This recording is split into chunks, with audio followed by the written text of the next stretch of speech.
Hello guys, you're welcome to my YouTube channel. So let's learn how to uninstall a particular app on your Windows 11. So first I'm going to open my Windows icon here.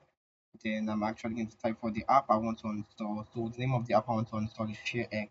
So just right click on this ShareX. So I'm going to right click on my ShareX. Then come to this uninstall. So it's like this. I'm going to click on my uninstall. Then it's not going to uninstall it directly. It's going to take me to this place. So here I'm going to come in to search for the app again that I want to uninstall. So this is it, ShareX. So this is the app here.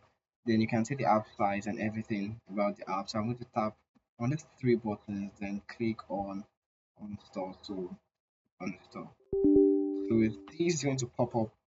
Yeah. Then what you have to click on is yes. So once I tap on yes, it said uninstall as secret that ShareX is currently running. Would you like to close it? So click on yes.